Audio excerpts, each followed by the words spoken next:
मित्रांनो, आज ह्या व्हिडिओमधनं आपण डिफरन्शियल स्कॅनिंग कॅलोरीमेट्री ह्या ही जी टेक्निक आहे त्याचं वर्किंग बघणार आहोत. ह्यामध्ये आपण डी-एस-सी कशाप्रकारे आपण डी-एस-सीवर वर्क करतो, एक्सपेरिमेंट परफॉर्म करतो ते आपण बघणार आहोत.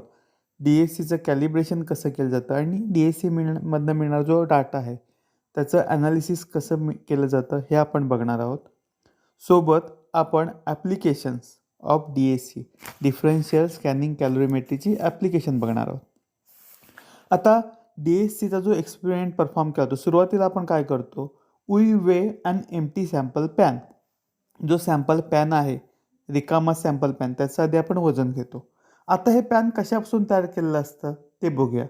The pans are most often made up of aluminium. Majority जेव्हा तुम्ही डी-एस-सी एक्सपेरिमेंट परफॉर्म करता, इन्स्ट्रुमेंट वापरता, तेव्हा ॲल्युमिनियम पॅन इथे सॅम्पल पॅन म्हणून वापरला जातो. कधीकधी gold, stainless steel, gas ampoules ह्यांचासुद्धा वापर केला जातो. काचेचा, स्टेनलेस स्टीलचे किंवा गोल्डपासून तयार झालेले पॅन वापरले जातात. Hermetic pans are often used. Generally hermetic पॅनसुद्धा वापरले जातात. सुरुवातीला आपण काय करतो, हे जे पॅन आहे ते एम्प्टी असताना त्याचं वेग घेतो, त्याचं वजन करतो.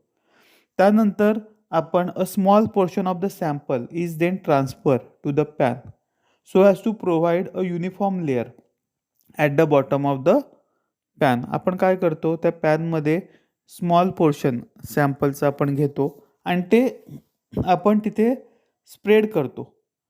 असं स्प्रेड करतो की पॅनच्या बॉटमला एक युनिफॉर्म लेयर तयार होईल, असं आपण ते पॅनवर स्प्रेड करतो.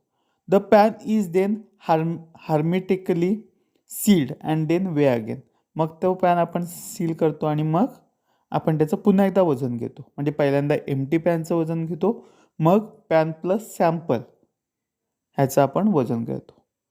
Wien the sample and reference pens are in position the purge gas is applied. जेव्हा सॅम्पल आणि रेफरन्स पॅन आपण जेव्हा व्यवस्थित त्यामध्ये सॅम्पल आणि रेफरन्स मटेरियल भरून पोझिशनमध्ये ठेवतो, त्या ओव्हनमध्ये ठेवतो, त्यानंतर पर्ज गॅस आपण अप्लाय करतो.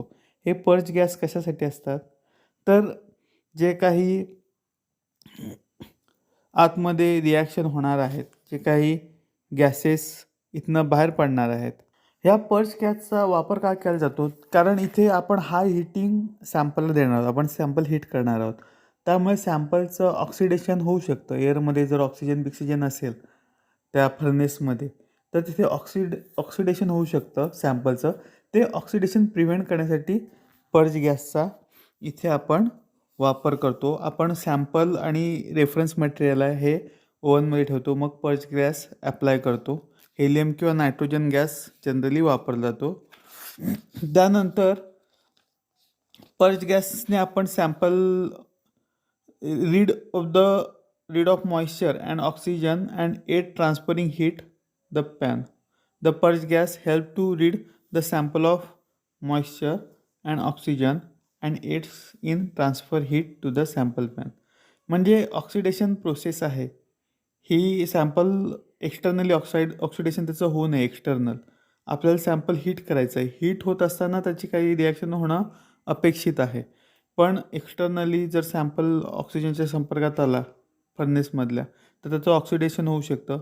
ते अवॉइड करण्यासाठी पर्ज गॅस आपण तिथे वापरतो. Modern DSC instrument are computer controlled so that experiment is perform automatically after the user enter the parameters such as temperature program, various calibration parameters etc. आता ही जी process आहे, आता आपण डिस्कस केली की आपण एम्प्टी पॅनचं वजन घेतो, सॅम्पल ठेवतो, मग त्याचं पुन्हा वजन घेतो, पर्ज गॅस अप्लाय करतो आणि मग टेम्परेचरनी कंट्रोल करतो. ही जी प्रोसिजर आहे ही जी आहे ही ओल्ड जी मशीन्स आहेत, ओल्ड इन्स्ट्रुमेंट्स आहेत डिफरन्शियल स्कॅनिंग कॅलोरीमेट्रीची, त्याचं वर्किंग आहे. आता मॉडर्न काही डी-एस-सी इन्स्ट्रुमेंट अशी आले आहेत की जी कॉम्प्युटर कंट्रोल्ड आहे.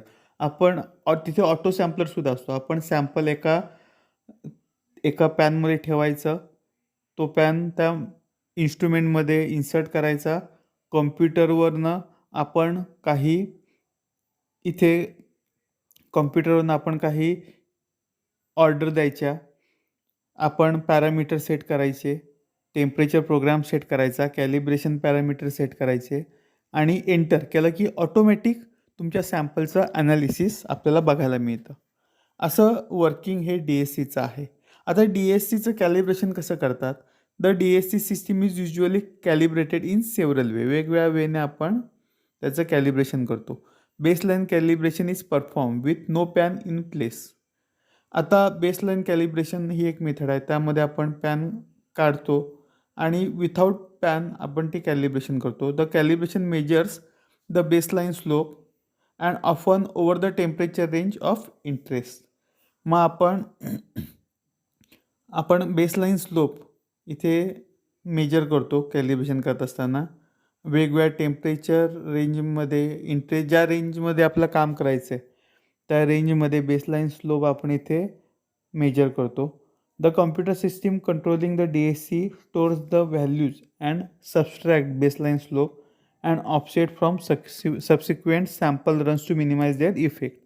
म्हणजे एक बेसलाईन कॅलिब्रेशन आहे जिथे आपण बेसलाईन स्लोप आहे तो मेजर करतो आणि जेव्हा आपण ॲनालिसिस करतो तेव्हा तो बेसलाईन स्लोप त्यामधनं आपल्या ॲनालिटिकल डाटामधनं तो आपण सबस्ट्रॅक्ट करतो आणि आपल्याला ॲक्च्युअल थर्मोग्राम तिथे DSCचा मिळतो. आता काही आता बऱ्याचदा ऑटोमेशन आलेलं आहे. काही कम्प्युटर कंट्रोल सिस्टीम आहेत. त्यामध्ये आपण काय करतो तर तो डाटा आहे DSCचा तो ऑलरेडी तुमच्या कॉम्प्युटरमध्ये तो बेसलाईनचा स्लोपचा डाटा आपण पुट करतो. तो ऑलरेडी तुमच्या कम्प्युटर सिस्टीममध्ये असतो. जेव्हा ॲनालिसिस होत असतं तेव्हा ऑटोमॅटिक कम्प्युटर सिस्टीम तो डाटा सबस्ट्रॅक्ट करून आपल्याला रीडिंग देतं. असं बेसलाईन कॅलिब्रेशन परफॉर्म केलं जातं. After baseline calibration is perform, heat flow calibration is done by melting a known quantity of material with well non heat of fusion. आता heat flow कॅलिब्रेशनसुद्धा perform केलं जातं ज्यामध्ये आपल्याला माहीत असलेला एक मटेरियल मेल्ट केला जातो ज्याचा हीट ऑफ फ्युजन आपल्याला माहिती आहे. असं इंडियम हा मटेरियल आहे. हा जो मेटल आहे हा जनरली इथे स्टँडर्डायझेशन किंवा कॅलिब्रेशनसाठी वापरला जातो. Indium is place in the sample pan and scan against the empty reference pan. The area of melting peak is related to the known enthalpy of fusion by calibration factor called as cell constant. आपण इंडियमचा वापर करतो. Indium आपण sample पॅनमध्ये ठेवतो, reference pan रिकामा ठेवतो आणि आपण हीट करतो. हीट केल्यावर आपल्याला तिथे मेल्टिंग होतं. त्यावरनं आपण हीट ऑफ फ्युजन काढतो आणि तो वापरून आपण कॅलिब्रेशन फॅक्टर काढतो ज्याला सेल कॉन्स्टंट असं आपण म्हणतो. This process also calibrates the temperature axis from the non melting temperature of indium. आपण ह्याने टेम्परेचर ॲक्सिससुद्धा कॅलिब्रेट करू शकतो. Temperature calibration should also be performed over wide range by measuring melting point of several well known standard. म्हणजे आपल्याला माहीत असलेल्या ज्या मटेरियलचा आपल्याला मेल्टिंग पॉईंट माहिती आहे असं मटेरियल घेऊन आपण इथे हीट फ्लो कॅलिब्रेशन आपल्या DSCचं करतो. मोस्टली इंडियमचा वापर केला जातो. आता DSC डाटा ॲनालिसिस जर आपण बघितलं तर आता मॉडर्न इन्स्ट्रुमेंटमध्ये सॉफ्टवेअर अवेलेबल आहेत जिथे आपल्याला melting point, glass transition temperature, heat capacity value ह्या डायरेक्ट आपल्याला स्क्रीनवर मिळतात किंवा डायरेक्ट थर्मोग्राम आपल्याला मिळतो. आपल्याला जर द टेम्परेचर स्टेप ट्रान्झिशन किंवा कायनेटिक इव्हेंटचा स्टडी करायचा असेल तर डायरेक्ट तुम्हाला रीडिंग मिळतात.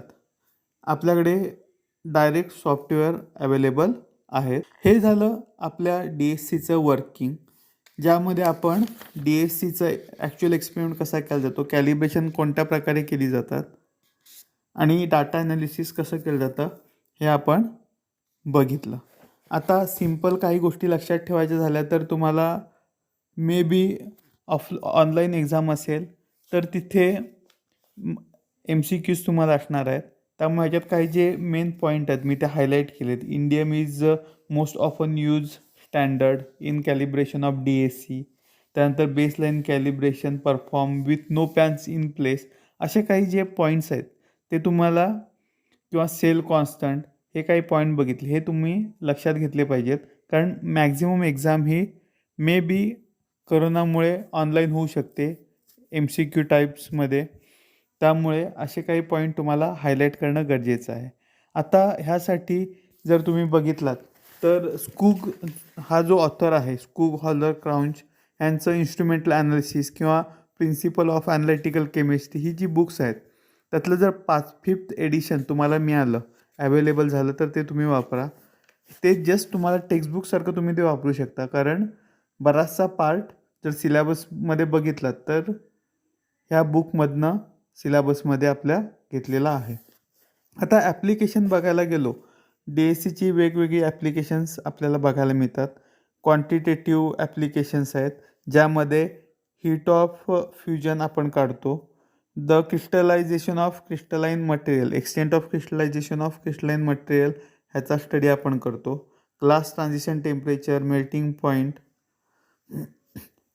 हे आपण क्वालिटेटिव्ह आपण यूज करून क्वालिटेटिव्ह ॲनालिसिससुद्धा आपल्या सॅम्पलचं करतो. म्हणजे क्वालिटेटिव्ह आणि क्वांटिटेटिव्ह दोन प्रकारचं ॲनालिसिस आपण DAC वापरून करतो.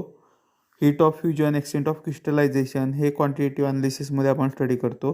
त्यानंतर मेल्टिंग पॉईंट, त्यानंतर ग्लास ट्रान्झिशन टेम्परेचर वापरून आपण क्वालिटेटिव्ह ॲनालिसिससुद्धा मटेरियलचं करतो. आता ग्लास ट्रान्झिशन टेम्परेचर बघायला गेलो तर determination of glass transition temperature TG is one of the most important application of DAC.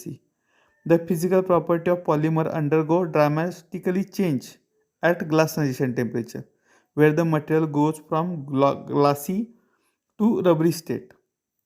At the glass transition, the polymer undergoes changes in volume and expansion, heat flow, and heat capacity. The change in heat capacity is readily measured by DAC. म्हणजे glass transition temperature हे main application आहे DACचं, एक important application आहे. Glass transition temperature आपल्याला माहिती आहे, आपण polymer ह्या टॉपिकमध्ये कुठे ना कुठे शिकलो आहे. ज्या टेम्परेचरला आपला ग्लासी म्हणजे काचेसारखा पॉलिमर एकदम सॉफ्ट रबरी स्टेजला येतो त्या टेम्परेचरला ग्लास ट्रान्झिशन टेम्परेचर असं आपण म्हणतो. त्यामुळे आपल्या पॉलिमरच्या प्रॉपर्टी सडन चेंज होतात, अचानक चेंज होतात, मोठ्या प्रमाणात ड्रास्टिकली चेंज होताना आपल्याला बघायला मिळतात. आणि हे ग्लास ट्रान्झिशन टेम्परेचर आपण DAC वापरून काढतो. त्यानंतर आपण सेकंड ॲप्लिकेशन आहे crystallinity and crystallization rate. Extent of crystallization हे आपण DAC वापरून मेजर करतो, किंवा क्रिस्टलायझेशन रेट ह्याचासुद्धा स्टडी आपण DAC वापरून स्टडी करतो. आता वेगवेगळ्या मेथड्स आहेत डिग्री ऑफ क्रिस्टलिनिटी स्टडी करण्याच्या. IR स्पेक्ट्रोस्कोपी आहे, एक्सरे डिफ्रॅक्शन आहे, डेन्सिटी मेजरमेंट हे आहेत. सोबत थर्मल मेथडसुद्धा क्रिस्टलिनिटी आणि क्रिस्टलायझेशन रेट स्टडी करण्यासाठी वापरल्या जातात. त्यानंतर रिॲक्शन कायनेटिक्ससुद्धा आपण DAC वापरून करतो.